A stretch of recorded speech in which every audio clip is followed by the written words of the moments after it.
Hello everyone, welcome back to my channel. চলে আসলাম দারুণ তোমাদের সাথে একটা ঘটনা নিয়ে।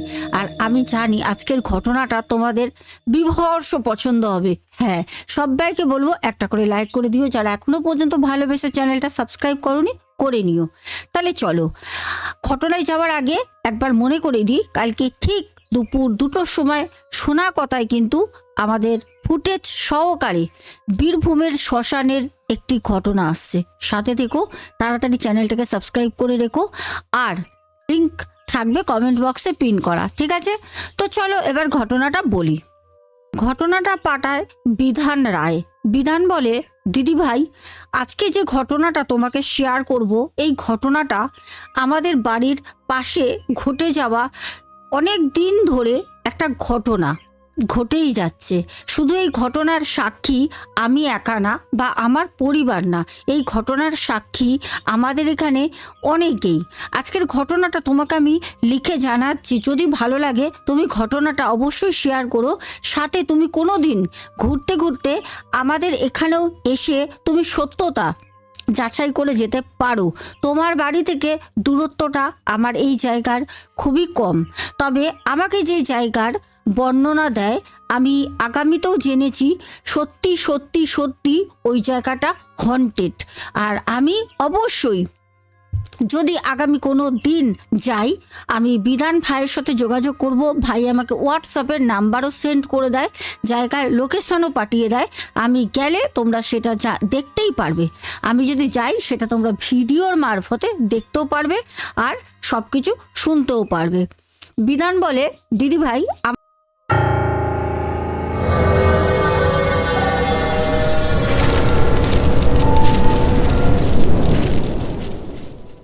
আমাদের বাড়ি হচ্ছে রেল লাইনের পাশে, কিন্তু এটা রেল কলোনি না।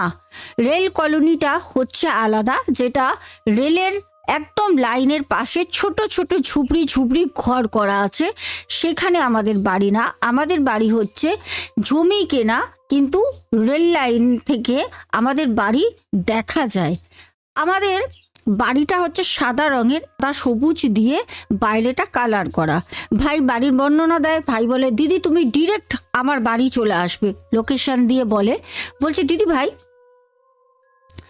আমরা যখন এখানে বাড়ি করে আসি তখন আমার বাবাকে অনেকে বারণ করে, বলে যে কি ব্যাপার, এখানে কেন বাড়ি করছো, এই জায়গাটা ঠিক ভালো না, এখানে তোমরা বাড়ি নাই করতে পারতে, কেন জমিটা কিনলে? আমার বাবা তখন বলে যে আমি অ্যাকচুয়ালিও জমিটা কিনি কারণ আমার বাবা কোনো জব করেন না।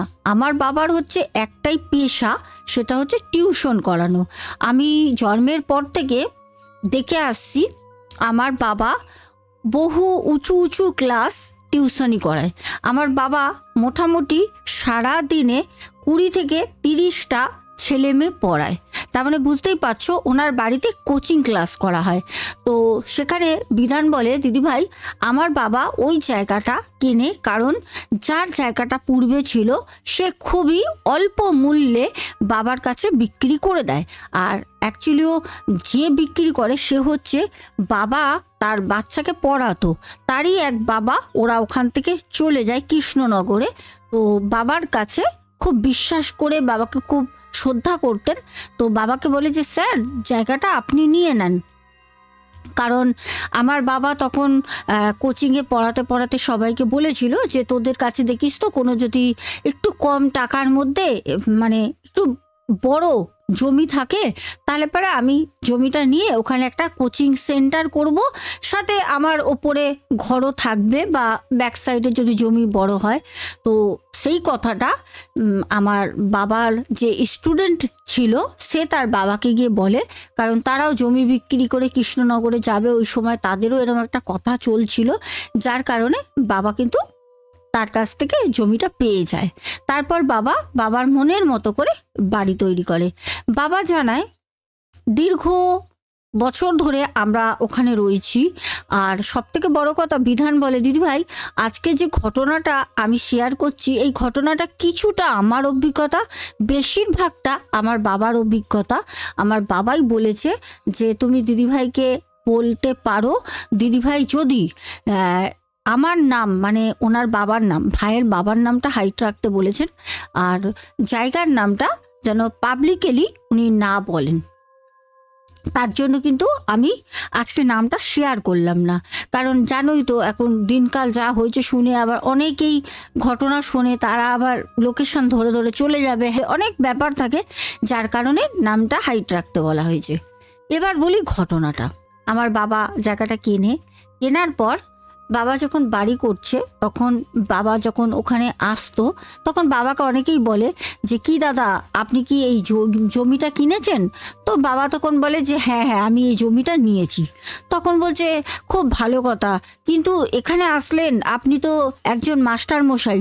তো বাবা বলছে হ্যাঁ আমি বাচ্চাদের পড়াই, এইটাই আমার পেশাগত, টিউশন করাই, আমি কোনোদিন তো কাজকর্ম করিনি। আসলে বাবা যখন পড়াশোনা কমপ্লিট করে, বাবার যখন বয়সে, তখন বাবা খুব মেধাবী ছিলেন, আর বাবা এমএ করার পর থেকে বাবা কিন্তু কোনো চাকরির দিকে আর যাননি, কারণ বাবা এতটাই পাড়ায় মেধাবী ছিলেন। বাবাকে যখন ছোট ছিল বাড়িতে এসে পাড়ার কাকিমা, জেঠিমা, হ্যাঁ কাকু এসে বলতো এই তুই বাড়িতে আমার মেয়েটাকে পড়া না, আমার ছেলেটাকে পড়া না। মানে ওনার এই পড়ানোটা অ্যাকচুয়ালিও কিন্তু আমার বাবা কোনোদিন ভাবেনি যে আমি কোনো জায়গায় জব করব না, শুধু টিউশনই করব। কিন্তু পাড়ার লোক এতটা বাবাকে ইনকারেজ করে যে না পড়াও, হ্যাঁ তুমি পড়াবে না কেন, আমার ছেলেটাকে পড়াও, মেয়েটাকে পড়াও। এই করতে করতে ওই 1 জন 2 জন 10 জন 20 জন করতে করতে বাবা ওই আস্তে আস্তে ওই পেশাটাই গ্রহণ করে নেয়, যে বাইরে গিয়ে আমি কাজ করব, এর থেকে ভালো আমি মানুষকে শিক্ষাও দিচ্ছি, আমারও চর্চা হচ্ছে, ছেলে মেয়েগুলো আমার কাছে কিছু শিখছে, আর সব থেকে বড় কথা সেখানে আমার কিছু টাকা উপার্জন হচ্ছে, তাহলে আমি কেন কাজ করতে যাব, তাই না? তো সেইটাই বিধানের বাবা বেছে নেন। এবার কথা হচ্ছে, বলে যখন বাড়ি করি সবাই বলল যে ভালো এখানে করছেন, কেউ কেউ বলতো দাদা খোঁজ খবর নিয়েছেন তো, আপনি তো এখানে পড়াবেন, অনেক রিস্ক হয়ে যাবে, অনেক তো ছোট ছোট ছেলে মেয়েও আপনার কাছে পড়তে আসবে। তখন আমার বাবা জিজ্ঞেস করতো যে অসুবিধাটা কোথায়, কি অসুবিধা? তখন বাবাকে সবাই বলতো হ্যাঁ সেরকম কিছু অসুবিধা না, তবে ওই রেল লাইনের পাড়ে তো আসলে ওই জায়গাটা ঠিক ভালো না, এখানের একটু বদনাম আছে, এখানে অনেক রকমের অনেক কিছুই ঘটে, থাকতে থাকতে বুঝতে পারবেন। আসলে রেল লাইনের পাশে যারা ঝুপড়ি ঘর করে থাকে ওদের ভয় ডর নেই, সবই তো মদ মাতাল, সন্ধে হলেই রেল লাইনের পাড়ে সব আসর বসে যায়, ওদের নিয়ে তো কোনো চর্চা নেই। তবে আপনি একটা মাস্টারমশাই বলে কথা, একটা ভালো মানুষ, আপনার এখানে শয়ে শয়ে বাচ্চারা পঠন পাঠন করতে আসবে, তাদেরও তো একটা জীবনের রিস্ক।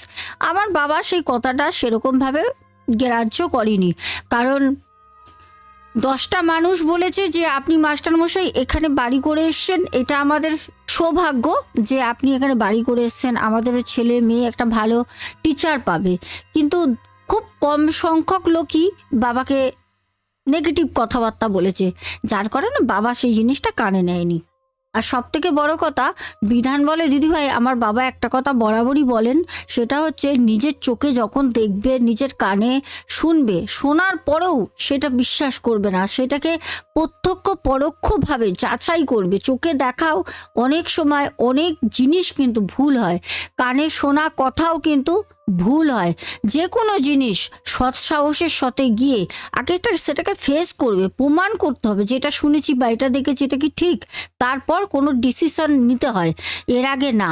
তো বাবা সেখানে কিছু না নিজে দেখে, বাবা লোকের মুখে কথা শুনে সেটা কখনোই বিশ্বাস করেনি।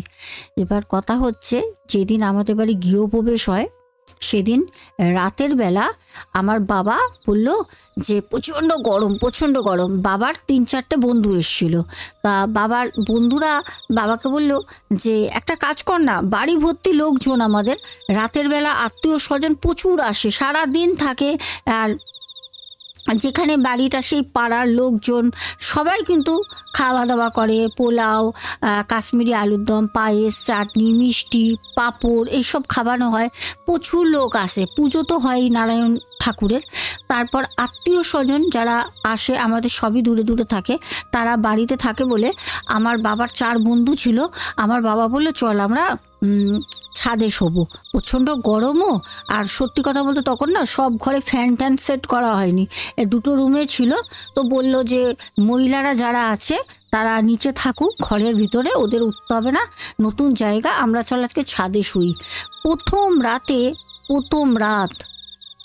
রাত পূর্ণিমার রাত বাবা আর 4 বন্ধুর সাথে একটা অভিজ্ঞতা হয়।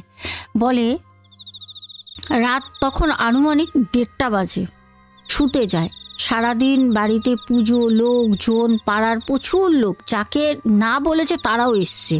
তো পুজোর প্রসাদ বা অন্য ভোগ দিতে সেখানে তো কাউকে বারণ করা যাবে না, অফুরন্ত রান্না করেছে, কোনো শর্ট হয়নি। তো সবাই খায়। খাবার পর মানে ঘরের ভেতরে সব চেয়ার টেবিল সরাতে সরাতে কাজকর্ম করতে করতে, যেই রুমটা অ্যাকচুয়ালি পড়ার জন্য করানো হয়, বিশাল বড় একটা হল রুম, তো সেই রুমের মধ্যে টেবিল চেয়ার রাখা হয়, সেখানে খাওয়ানো হয়। সেই জায়গাটা রাতের বেলা পুরো পরিষ্কার করে বাবা আর বাবার 4 বন্ধু, পরিষ্কার করে টেবিল চেয়ার সরিয়ে ধুয়ে একদম খাবার দাবার যা বাদ বাকি বাঁচা ছিল ডিপ ফ্রিজে রেখে ওরা 1:30টার সময়, 1টা থেকে 1:30 হবে, অত রাতে সব উপরে যায় শুতে। তখন মহিলারা সব শুয়ে পড়েছে। বিধান বলে রাতের বেলা এই জন্য পরিষ্কার করে, কারণ বাবার যেহেতু টিউশন, এইটাই হচ্ছে সব কিছু জীবনের। আর বাবা পড়াতে খুব ভালোবাসেন, সাথে যারা পড়াশোনা করতে আসে ছেলেরা মেয়েরা, বাবার যারা স্টুডেন্ট মানে শিষ্য, তাদের বাবা সত্যি খুবই ভালোবাসে। তার জন্য সকালে পড়াটা যাতে মিস না হয়, ওই কাজের দোহাই দিয়ে ওরা যেন এসে বাইরে না দাঁড়িয়ে থাকে, তার জন্য বাবা রাতের বেলায় পুরো হলঘর ধুয়ে দেয়, কেন হলঘরেই বাবা এখনও পড়ান। বলছে রাত হয়ে যায়, 1টা-1:30টার সময় যখন উপরে যায়, গিয়ে সবাই একটা 17 ইঞ্চি পাতে, গরমকাল তো একটা স্ট্যান্ড ফ্যান উপরে লাইন করে স্ট্যান্ড ফ্যান ছাদের উপর চালায় মশার জন্য, হাওয়া দিচ্ছে হালকা হালকা, দিয়ে সব শুয়ে পড়ে। আর পাতলা চাদর নেয়, নিয়ে যে যার মতো গায়ে দেয়, আর ফ্যানও চলছে, গরমকাল, কিছু করার নেই, উপায়, শুয়ে আছে। আমার বাবা বলছে যে আমি সবার সাথে শুয়েছিলাম 5 জনে, খুব মশা কামড়াচ্ছে। তা আমি আবার ভাবলাম এত মশা কামড়াচ্ছে, নিচ থেকে কটা ধূপ এনে, জানি খোলা আকাশের তলায় ধূপ সেরকমভাবেও কাজ করবে না, তবুও ভাবে যে কটা ধূপ এনে চারপাশে ছাদের দিয়ে দিই, কিছুটা হলেও তো ধোয়া হাওয়াতে যাই হোক ঘুরবে, তাহলে মশাটা কম লাগবে। তো বিধানের বাবা ওই ধূপ আনতে এসে বিধানের বাবা যখন ছাদে ওঠে, তখন দেখছে কেউ একজন ছাদের কার্নিস ধরে উপরে উঠেছিল, মানে ছাদের মধ্যে। ছাদে উঠতেই যে সিঁড়ি দিয়ে সবে বিধানের বাবা ছাদে পা রাখে, কেউ একজন ছাদের এক সাইড দিয়ে নেমে যায়, একটা বুক পর্যন্ত, একটা মানুষের মতো কিছু দেখে, মাথা থেকে বুক পর্যন্ত দেখে, হট করে নেমে গেল। তখন বিধানের বাবা বলছে কি হলো, চোর টোর নাকি? চোর ছাড়া তো হবে না, নিচে তো সব বন্ধ আছে। তো বিধানের বাবার সাথে সাথে ছুটে আসে ওই যেখানে লোকটাকে দেখে সেখানে, এসে সাথে সাথে দেখছে যে না, ওখানে তো কিছু নেই। আর সব থেকে বড় কথা হচ্ছে দোতলা বাড়ির উপর থেকে চোর যদি ওঠে, কার্নিশ বা ওই তোমার ধারের যে কার্নিশ থাকে দেয়ালের, অথবা পাইপ, জলের পাইপ, ট্যাঙ্কির পাইপ যদি বেয়ে উঠেও থাকে, এত তাড়াতাড়ি তো নামবে না, মিনিটও হয়নি অতিক্রম সময়, ওর মধ্যে কি করে নামবে? বাবা তো দেখা মাত্রই ছুটে আসে, যতটা দৌড়ে আসতে সময় লাগে, সিঁড়ির ঘরের ওখান থেকে দৌড়ে আসতে যতটা সময় লাগে, এর থেকে বেশি তো না। বাবা বলল কি হলো? তো বাবা অনেকক্ষণ ধরে মাথাটা নিচু করে দেখার চেষ্টা করে যে লুকিয়ে টুকিয়ে পড়লো কি না, কারণ বাবার যে বাড়িটা, বিধান বলছে বাবা দেখছে যে আমাদের বাড়ির পাশে একটা ঘেরা জমি আছে, যেখানে জঙ্গল ঝোপঝাড় হয়ে গেছে। এবার চোর যদি লোকায়, অ্যাকচুয়ালি ওখানেই লোকাতে হবে, কারণ এমনি তো লোকালিটি, লোকজন থাকে, রাস্তা, লোকানোর তো কোনো জায়গা হবে না। তো কি করে কোথায় মিসিং হয়ে গেল। তো বাবা অনেকক্ষণ ধরে দেখতে থাকে, বাবা কাউকে কিন্তু দেখতে পায় না যে সেই মানুষটা গেল কোথায়। যাই হোক, বাবা তখন ভাবলো নিশ্চয়ই চোর টোর উঠেছিল, তা চোর উঠে আর কি করবে, ছাদে উঠে চোর কি করবে। তা বাবা সকালবেলা মাকে আমাকে বলে দিল যে যাই হয়ে যাক না কেন, সন্ধ্যার সময় ছাদে উঠে ছাদের কিন্তু যে গেট আছে, গেটটা কিন্তু ভালো করে তালা মারবে, বড় তালা মারবে। তখন মা বলল কেন? বলছে বলে দিলাম মেরে দেবে, ঠিক আছে। উম, প্রথম দিন এরকম একটা হয়েছে অভিজ্ঞতা, সেটা আর বাবা মাকে বলেনি। যাই হোক, এবার আমার বাবা বেশ চলছে, টিউশনি করছেন বাবা। যেরকম আমি পড়াশোনা করছি। আমাদের বিধান ভাই বলে, দিদি ভাই তুমি জানো না, একদিন আমার বাবা ছুটি নেয়, দুদিনের জন্য ছুটি নিয়ে বাবারই এক বন্ধুর বাড়িতে গেছিল। দুদিনের জন্য ছুটি নিয়ে ওদের বাড়িতে কালী পুজো ছিল। বলল বন্ধুর মানে দেশের বাড়ি, বাবার বন্ধুর দেশের বাড়িতে ছিল কালী পুজো। তো বাবারা ওই 4টে বন্ধু গ্রুপ, খুব মানে একে অপরকে বিশ্বাস করে, ভালোবাসে, সময় মতো ছুটে যে যার মতো আসে গ্রুপ। তখন বলছে সেই বাবার বন্ধুর বাড়িতে ছিল কালী পুজো, আর অনেক দূরে দেশের বাড়ি। তো সেখানে বাবা দুদিন ছুটি নিয়ে কোথাও তো যায় না। বাবা স্টুডেন্টদের বলল, দেখ আমি দুদিনের জন্য ছুটি নিয়ে একটু যাব কালী পুজোয়, তোদের জন্য সবার মানত করে আসবো, যাতে তোদের গোবর ভরা মাথাগুলো একটু বুদ্ধি খোলে। তখন সবাই বলল হো হো করে যে হ্যাঁ স্যার, ঠিক আছে, ভালো হয়েছে, আমরাও ছুটি পাই না, দুদিন খুব ছুটি করব।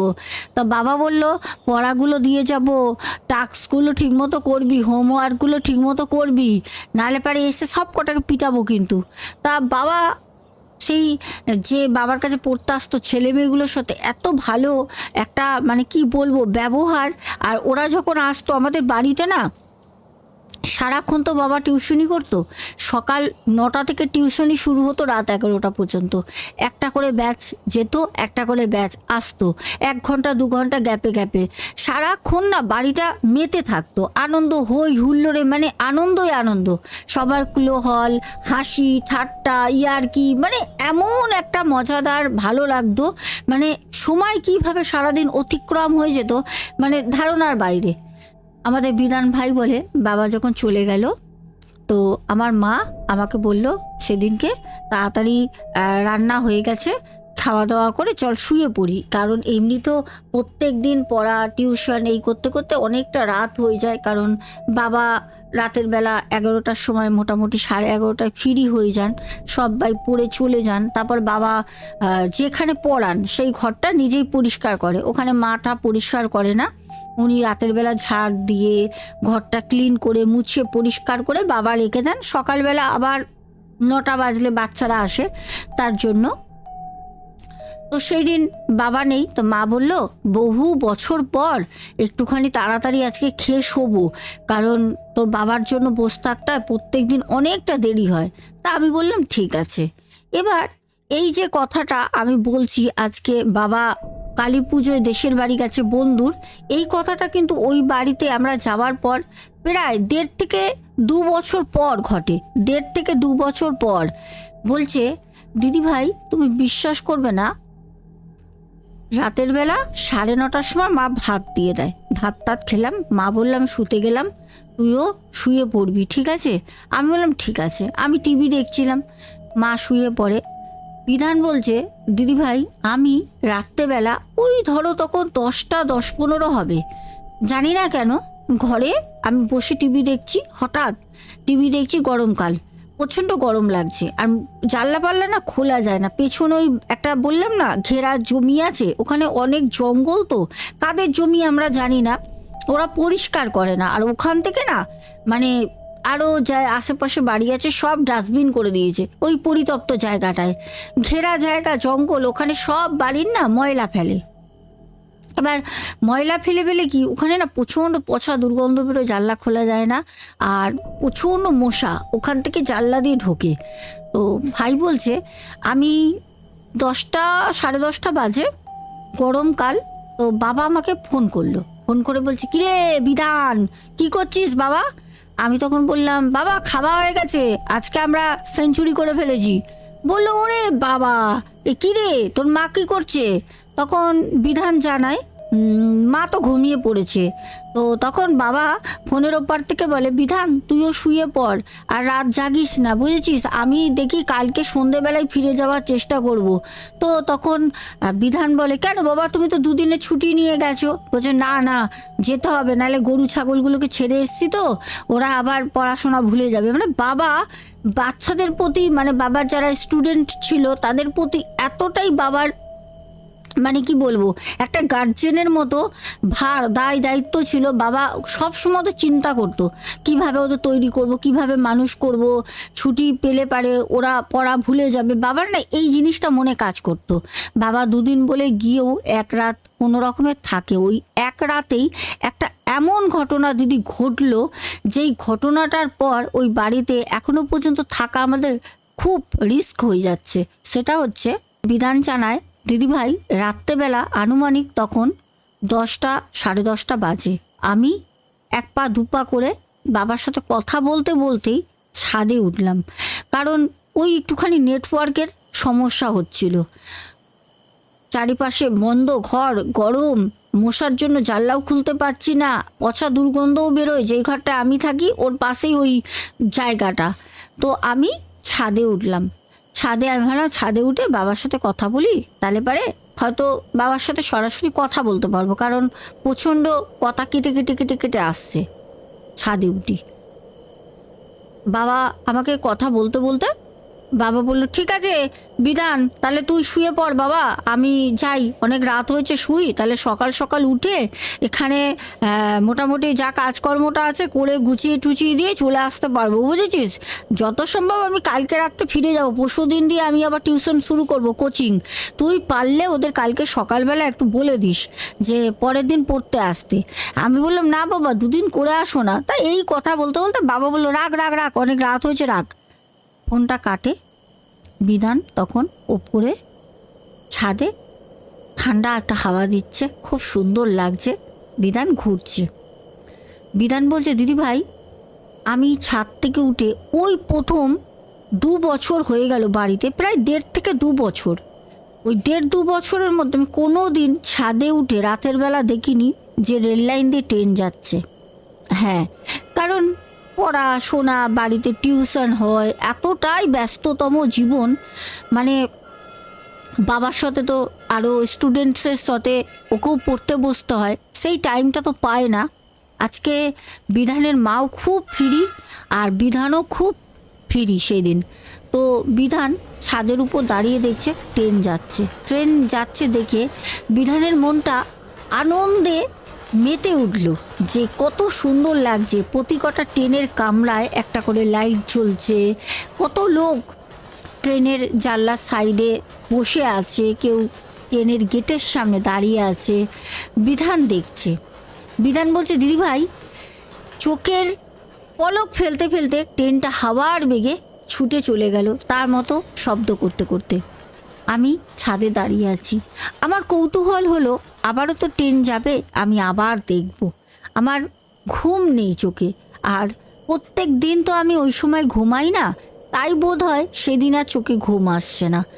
আমি আবারও দাঁড়িয়ে রয়েছি। আমি লক্ষ্য করলাম অন্ধকারের মধ্যে রেল লাইনে 2জন বরখা পরা মহিলা, যেরকম মুসলমান ঘরের যারা বউরা থাকেন, পুরো বরখা টাইপের কিছু পরে থাকেন, হয়তো কালো একদম মাথা থেকে পা পর্যন্ত, ওই রকমই কালো কালো 2জন, ওই রকম পোশাক পরা, বেশ উচ্চতায় প্রায় 5.5 থেকে 6 ফুট হবে। তো এত লম্বা লম্বা 2জন মহিলা রেল লাইনের পুরো ট্র্যাকের উপর দিয়ে হেঁটে হেঁটে চলে যাচ্ছে। আমি তখন বললাম, আরে এত অন্ধকারে বউগুলো এরকম যাচ্ছে, এবার যদি ট্রেন আসলে পারে তো ধাক্কা মেরে দেবে, কি হবে? তো বিধান বলছে, দিদিভাই তুমি বিশ্বাস করবে না, আমি তখন না বুঝতে পারিনি। আসলে কি বলতো, মানুষের সাথে যখন যেই জিনিসটা হয় না, যতক্ষণ মানুষ কিন্তু সেই জিনিসটা কখনোই আগে থেকে বুঝতে পারে না। বিধান তখন বলে, দিদিভাই আমি আনুমানিক তখন রাত 11:30 বাজে, আমি দেখছি ওই মহিলা দুটি ট্র্যাকের উপর দিয়ে হাঁটছে। আমি খুব কৌতূহলবশত ভাবলাম, আরে যদি ট্রেন আসে, ট্রেন আসলে তো ধাক্কা মেরে দেবে, আরে ওরা কাটা পড়বে ট্রেনে, ওরা কি বুঝতে পারছে না দুজন তো মহিলা। বিধান বলছে, দিদি ভাই আমি ভাবতে ভাবতে দেখলাম ট্রেনের হরেন আমি কানে শুনতে পাচ্ছি, ট্রেন তো আসছে, এখন কোন লাইনে আসছে সেটা আমি জানি না, কিন্তু আমি দেখছি ট্রেনের যে সামনের আলোটা ওই মহিলা দুটোর পেছন দিকে এসে পড়ছে, ওই ট্র্যাক থেকেই মহিলা দুটো হাঁটছে। আমি তখন ছাদ থেকে দাঁড়িয়ে চিৎকার করে বললাম, আরে ট্রেন, ট্রেন আসছে, সরে যা, ট্রেন আসছে। আমি জানি না আমার গলা কতটা ওদের কানে গিয়ে পৌঁছচ্ছে, আমি পাগলের মতো দাঁড়িয়ে বলছি, আরে ট্রেন আসছে, আপনারা শুনতে পাচ্ছেন না, ট্রেন আসছে, ধাক্কা মেরে দেবে, সরে যান। বলতে বলতে আমার চোখের সামনে ট্রেনটা সেই ট্র্যাক থেকেই চলে গেল। আমি অবাক হলাম, যখন মহিলা দুটোর সামনে ট্রেনটা আসলো তখন দেখলাম আলোতে কোনো কেউই তো লাইনে নেই। তাহলে এতক্ষণ আমি পরিষ্কার দেখছিলাম, ট্রেনের সামনে যে আলোতেও আমি দেখছিলাম, তাহলে কেউ তো নেই। আমি দেখা মাত্র আমার সারা শরীর পাথর হয়ে যায়, আমি প্রচণ্ড ভয় পাই। ট্রেনের মতো ওখান থেকে গতিবেগে চলে গেল। আমি এতটা ভয় পাই, আমি না নেবে ঘরে আর যেতে পারছি না, আমি দেয়ালে সেটে গেছি। আমি ঘুরলেই কিন্তু সিঁড়ি দিয়ে অনায়াসে আমি নিচে চলে যেতে পারি, কিন্তু আমার শরীর আমাকে পারমিট করছে না যে আমি নিচে যাব। আমি দেয়ালের মতো সেটে দাঁড়িয়ে আছি। হঠাৎ করে আমি দেখলাম সেই মহিলা দুটো পুনরায় আবারও ওই রেল ট্র্যাকের উপরে হাঁটছে। আমি দেখা মাত্র বুঝতে পারলাম যে না, হতেই পারে না কোনো মানুষ, কোনো অশরীরই। আমি সাথে সাথে ছুটে গিয়ে মাকে ডাকি। মা আমাকে বলল, কি বলছিস আবল তাবল কথা, কেন উঠেছিস ছাদে? যখন গৃহপ্রবেশ হয়েছিল, বাড়িতে ঢুকেছিলাম, বাবা বলেছিল না রাতে ছাদে যাবি না, হুম, তালা খুলেছিস কেন? তুই তালা দিয়েছিস? আমি তখন মাকে বললাম, মা আমি তালা দিইনি, আমি তালা দিতে যাবও না, যদি পারো তুমি দিয়ে আসো। মা উঠে চিৎকার করতে করতে গিয়ে তালা দিয়ে আসে। কথাটা পরের দিন বাবা যখন সন্ধেবেলা বাড়ি ঢোকে বাবাকে জানিয়েছিলাম। বাবা তখন আমাকে বলল, হ্যাঁ, পরে বাবা খবর নেয়, যেটা বাবা কোনো দিনই আমাদের বলেনি, বাবা লুকিয়েছিল কথাটা। সেটা হচ্ছে বাবা জানতে পারে যে ওইখানে রেল লাইনের পাড়ে অনেক কিছু দেখা যায়, আজও দেখা যায়, এখনও দেখা যায়। বলে আমাবস্যা পূর্ণিমার সময় যদি রাত্রেবেলা ওই ছাদের উপর বসে থাকো, রেল লাইনের ট্র্যাকের দিকে তাকিয়ে, অশরীরী তুমি দেখতে পাবেই, এমন কিছু না কিছু তুমি দেখতেই পাবে। সেটা কোনো কুকুর রূপেই হোক, কোনো পাখির রূপেই হোক, বা কোনো অবয়ব হয়েই আসুক, দেখতে পাবেই। তো ভাই আমাকে লোকেশনও পাঠিয়েছে, ভাই আমাকে ফোন নাম্বারও দিয়েছে, ভাই বাড়ির কালারও বলেছে। ভাই বিধান, তোমাকে জানিয়ে রাখলাম, অবশ্যই এই তোমার সোনাদি একদিন হাজির হয়ে যাবে প্রিন্স ভাইকে নিয়ে। তাহলে চলো আজকে সোজা ঘটনা শেষ করব। করার আগে কমেন্টে তোমাদের নামগুলো বলে, আর ঘটনাটা কেমন লাগলো অবশ্যই কিন্তু আমাকে জানাতে হবে কমেন্ট করে, ওকে? আর ভূত সত্যর ঘটনা কেমন লাগছে তোমরা আশা করি কমেন্ট করছো, সবারই ভালো লাগছে। সবাই সাথে থেকো এরকমভাবেই। আর শোনা কথা কালকে আসছে। চলো প্রিয় দর্শক বন্ধুরা, তাড়াতাড়ি নামগুলো পড়ি। আজকে প্রথমে যার নাম আসছে দিদিভাই রিনা সিনহা, ঠিক আছে? তো রিনা সিনহা একটা কমেন্ট করেছে, কমেন্টটা আমি জাস্ট পড়বো একটু তাড়াতাড়ি, কারণ সময়টা অনেকটা চলে যায়, তারপর নামগুলো ডিক্লেয়ার করব। আচ্ছা, রিনা দিভাই বলেছে, দিভাই আমাকে বলেছে, দিভাই প্রিন্সকে হিন্দিতে ঘটনা বলতে যদি সুবিধা হয় তাহলে ওকে হিন্দিতে ঘটনা বলতে বলবেন, দুই একদিন বলিয়ে দেখুন, এতে শ্রোতা সমপেশুদেরও আপত্তি যদি না থাকে তাহলে চালিয়ে যাবেন, না হয় আমার কাছে বাংলা হিন্দি কিছুটাই কোনো আপত্তি নেই। প্রিন্স বেটা যখন বাংলায় ঘটনা বলে আমার তো ভালোই লাগে শুনতে, সব ঠিকঠাক বলতেও পারে ও। আচ্ছা, তোমরা কিন্তু অনেকে সেই কথা সহমত দিয়েছো, লাইকও করেছো। তো আমি প্রিন্সকে বলবো কখনো কখনো হিন্দিতেও ঘটনা বানিয়ে নিতে, তোমাদের ভালো লাগলে বলো। আচ্ছা চলো, তারপরে পিয়ালি ভারদ্বাজ কমেন্ট করে, তারপর স্বপ্না হালদার, তারপরে রিনা সিনহা দিদিভাই আবারও ঘটনার পরিপ্রেক্ষিতে কমেন্ট করেন, তারপর সুমনা ভট্টাচার্যা, তারপরে কমেন্ট করেন রিনা সিনা দিবাই আবার, তারপরে সোনার সুবীর কমেন্ট করেন, কমেন্ট করেন অনিশা লস্কর, তারপর কমেন্ট করেছো পিয়ালি ভারদ্বাজ, তারপর প্যান্থার গেমিং ওয়াইটি, তারপর করেছো এসকে মশিরুল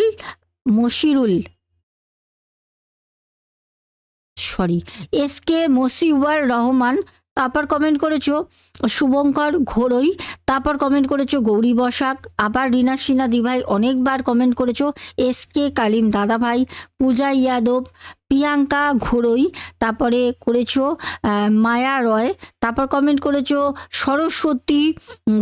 সরস্বতী বলেছো তুমি আমার কমেন্ট কেন পড়ো না, তুমি একটু ভালো করে শুনবে, তোমার নাম আমি প্রায় বলি।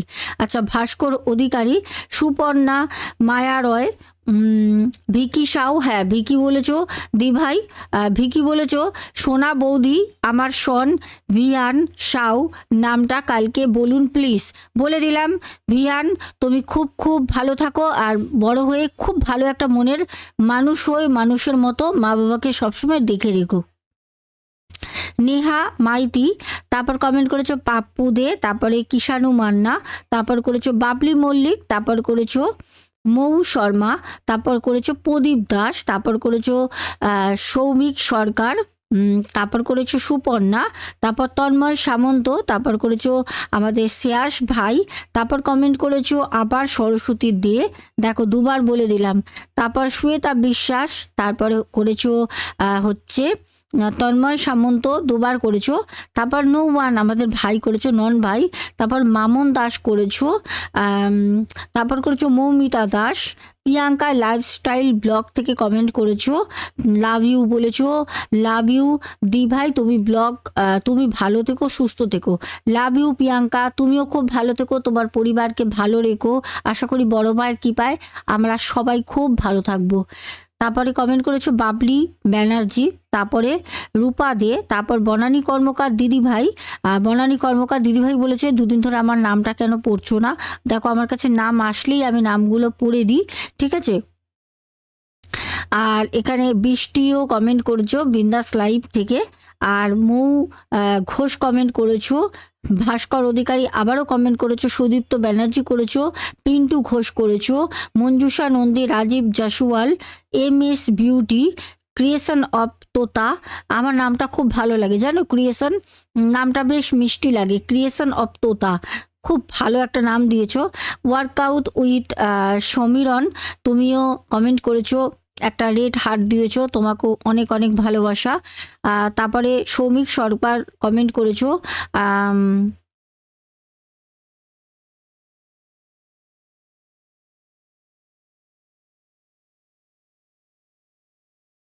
আচ্ছা, সৌমিক সরকার বলেছে মাইক্রোফোনটা অনেক গুলোই এপিসোড থেকে ব্লু কালার হয়ে আছে আর কালার চেঞ্জ হচ্ছে না।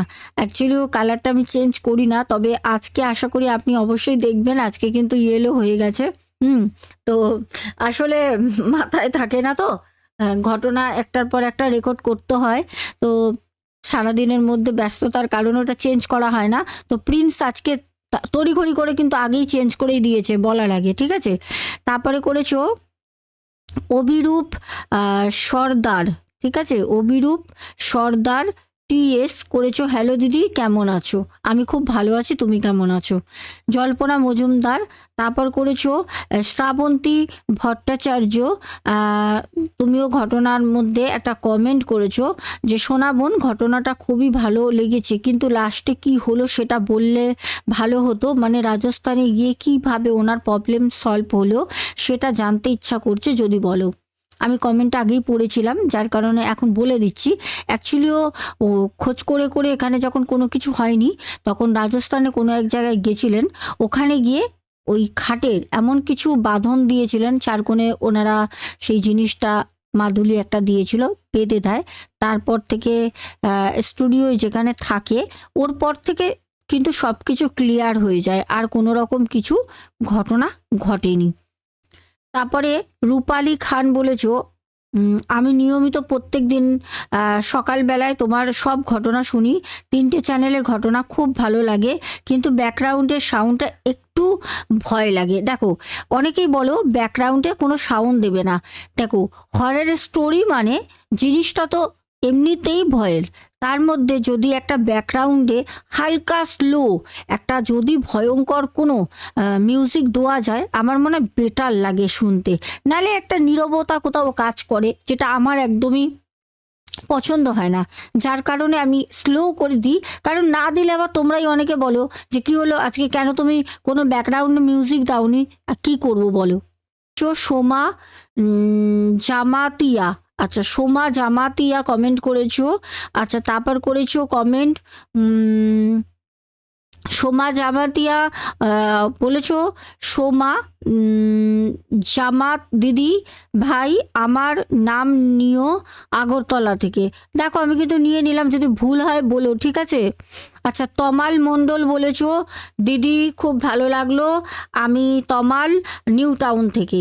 আচ্ছা তারপর ভক্তিগীতি বলেছো দিদি ওই গ্যাজেটগুলো কেন বিভিন্ন হন্টেড জায়গাতে গিয়ে চেক করার জন্য, যে ওখানে প্যারানর্মাল কিছু আছে কি না। অবশ্যই এটা আমি নেব, সেটা আমার একদম মাথায় আছে। এর আগেও হয়তো তুমি মনে হয় আমাকে বলেছিলে, কি কেউ একজন বলেছিল, আমি নেব, খুব তাড়াতাড়ি নেব।